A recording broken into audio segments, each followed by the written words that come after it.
आज हम एक ऐसे विषय पर बात करेंगे जो किसी भी राष्ट्र की नींव होती है। हमारे संविधान में ये मौलिक अधिकार हैं, यानी फंडामेंटल राइट्स। जब हम देश बनाने की बात करते हैं तो बात सिर्फ सरहदों की नहीं होती, बात वहाँ के नागरिकों की होती है। ये अधिकार सिर्फ कुछ नियम नहीं हैं, बल्कि हर इंसान के सर्वांगीण विकास और हर इंसान के सम्मानजनक जीवन जीने के लिए एकदम जरूरी है। बिना इनके मानव गरिमा की कल्पना करना भी मुश्किल है। चलिए इस विषय को समझते हैं। मौलिक अधिकार का उल्लेख भारतीय संविधान के भाग 3 में अनुच्छेद 12 से 35 तक में किया गया है। यह व्यवस्था संयुक्त राज्य अमेरिका के संविधान से प्रेरित है। इसकी स्थिति देखते हैं। संविधान के लागू होने के समय नागरिकों को 7 मौलिक अधिकार दिए गए थे, लेकिन 44वें संवैधानिक संशोधन 1978 में ऐतिहासिक कदम उठाया गया और संपत्ति के अधिकार को मौलिक अधिकार की सूची से हटा दिया गया। इसी कारण वर्तमान में मौलिक अधिकारों की संख्या 6 है। इन मौलिक अधिकारों की विशेषताएं हैं। मौलिक अधिकार की सबसे महत्वपूर्ण बात है उसका न्यायोचित होना, यानी अगर किसी के अधिकारों का हनन होता है तो वह व्यक्ति अदालत जा सकता है और अदालत इनकी रक्षा के लिए कानूनी मदद करेगी।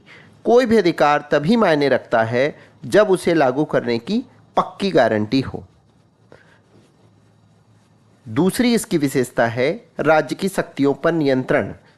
राज्य की शक्तियों पर मौलिक अधिकार नियंत्रण करने का काम करता है। सरकार अपनी बहुमत के आधार पर मनमानी न कर सके। कुछ अधिकार सिर्फ देश के नागरिकों को ही प्राप्त हैं और कुछ अधिकार सभी व्यक्तियों को प्राप्त हैं। ये इसकी एक और विशेषता है।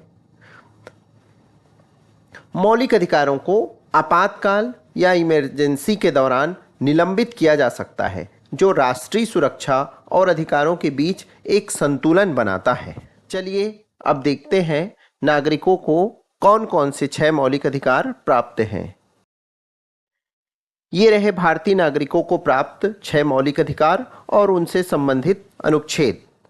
समानता का अधिकार अनुच्छेद 14 से 18 में वर्णित है। स्वतंत्रता का अधिकार अनुच्छेद 19 से 22 में वर्णित है। शोषण के विरुद्ध अधिकार अनुच्छेद 23 एवं 24 में वर्णित है। धार्मिक स्वतंत्रता का अधिकार अनुच्छेद 25 से 28 में वर्णित है। सांस्कृतिक व शैक्षिक अधिकार अनुच्छेद 29 एवं 30 में वर्णित है। और सबसे महत्वपूर्ण जो अधिकार है वह है संवैधानिक उपचारों का अधिकार, जो अनुच्छेद 32 में वर्णित है। अब सोचते हैं कि इन अधिकारों का अंतिम लक्ष्य क्या है। इस पूरी व्यवस्था का अंतिम लक्ष्य साफ है। मौलिक अधिकारों का काम कागज पर सिर्फ नियम बनाना नहीं है, जमीनी स्तर पर सबको स्वतंत्रता, समानता व न्याय प्रदान करना है। और सबसे बड़ी बात, ये अधिकार राज्य को, हमारी चुनी हुई सरकार को जवाबदेह बनाती है।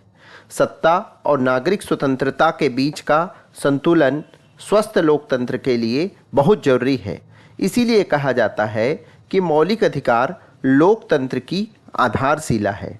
ये विचार याद दिलाता है कि ये अधिकार कितने अनमोल हैं। आज के इस विश्लेषण में शामिल होने के लिए बहुत बहुत धन्यवाद। इसी तरह से भारतीय संविधान से संबंधित अन्य महत्वपूर्ण बिंदुओं पर हमारा ये सीरीज़ लगातार जारी है और जारी रहेगा।